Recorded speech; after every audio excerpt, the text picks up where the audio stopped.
So, what if the ultimate proof for the existence of God wasn't hidden away in some ancient book or a complex scientific equation? What if the proof was actually in the very act of you asking the question in the first place? In this explainer, we're going to explore a really old philosophical view that completely flips the entire debate on its head. It suggests the answer isn't out there somewhere, it's right here. All right, let's just dive right in. Does God exist? It's the big one, right? But maybe there's an even more important question. What kind of proof would it take to actually convince you, for sure? A miracle? Some kind of divine message? That's the real challenge we're going to tackle today, looking at it through the lens of Upanishadic philosophy.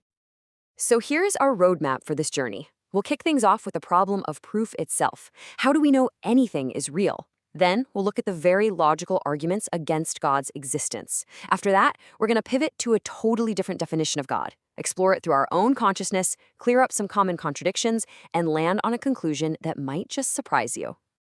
Okay, first things first.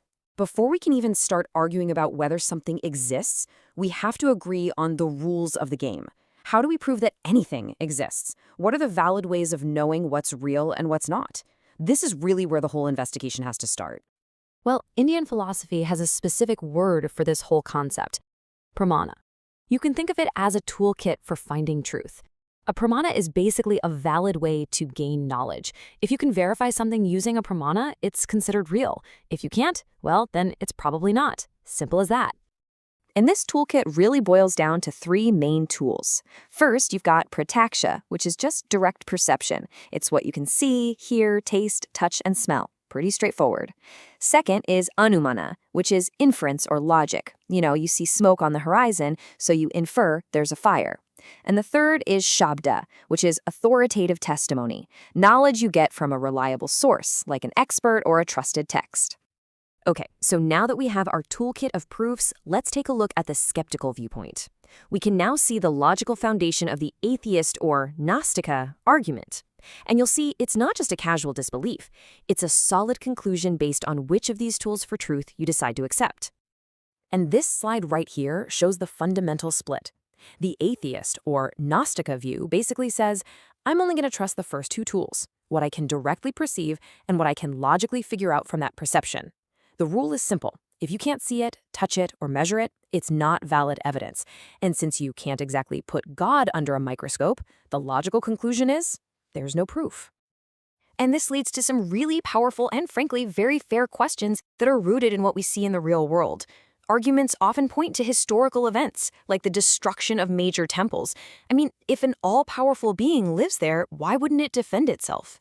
It's a completely reasonable question if your premise is a God that acts in the world that we can see and perceive. And the critiques just keep coming, often using the scriptures themselves as evidence. If gods get angry or jealous, aren't they just sort of superpowered, flawed humans? There's the famous story of a young Dayananda Saraswati who saw a mouse just casually crawling over a sacred idol, and it made him question its divinity. These are all totally logical problems if you're defining God as a kind of all-powerful person. But here's where the whole thing takes a sharp turn. The Upanishads come along and suggest that all of these valid critiques are actually aimed at the wrong target. They argue that this whole debate is happening because of a huge misunderstanding of what the word God is even pointing to. And to get to this deeper, more profound definition, the Upanishads say we need to use that third tool we mentioned earlier, śabda, or testimony from a reliable source. They're basically claiming that this tool reveals a reality that our senses and our logic alone just can't get to. It's kind of like trying to see radio waves with your naked eye. You can't do it. You need a radio to prove they're there. Śabda is that radio. So what is this reality that the radio tunes into? Well, the Upanishads call it Brahman, and it is absolutely crucial to get this. This is not God as a king sitting on a throne. Brahman is defined as the ultimate reality itself. It's infinite, it's unchanging, it's formless, it's pure consciousness. So think of it not as a being who is conscious, but as the very awareness in which everything else appears. Now, I know what you're probably thinking. Formless, unchanging consciousness. That sounds incredibly abstract, right? But here's the genius of this whole philosophy. It claims that the proof of this ultimate reality isn't way out in the heavens. It's within your own direct experience, right here, right now. Just take a second and observe your own mind right now. You've got thoughts, feelings, memories. Maybe you're happy, maybe you're a little bored, maybe you're thinking about what to have for dinner. All of it is constantly changing, right? Things just pop into your head, stick around for a bit, and then they're gone. It's a never-ending stream. But hang on, here's the kicker. If everything you experience, every thought, every feeling, is constantly moving and changing, what is the thing that's aware of all that change? Who or what is the witness to this non-stop parade happening in your head?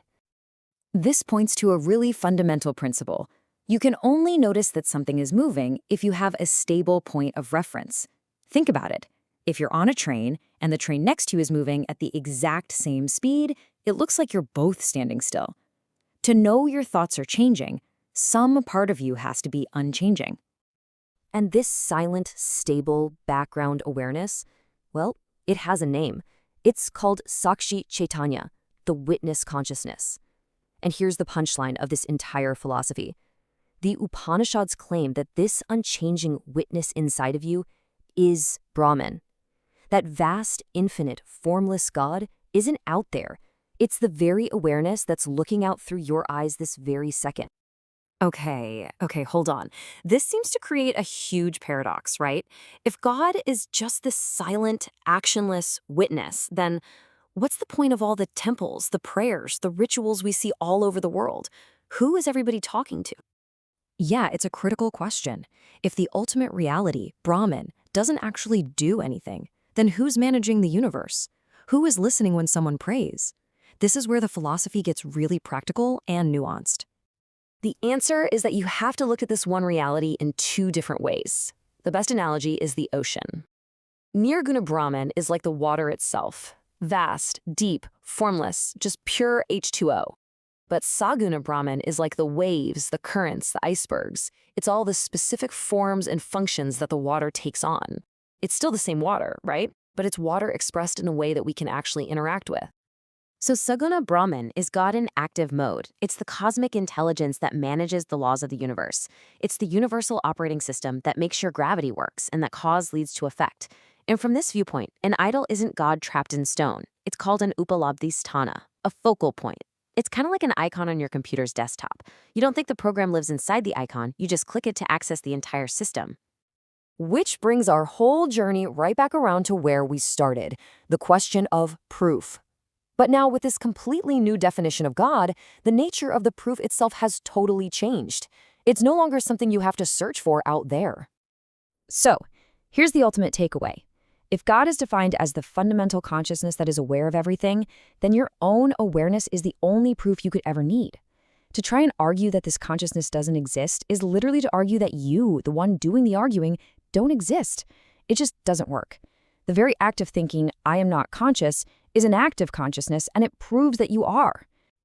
And so, that leaves us with one final and much more personal question. We spend our entire lives identifying with our fleeting thoughts, our changing bodies, our jobs, our relationships.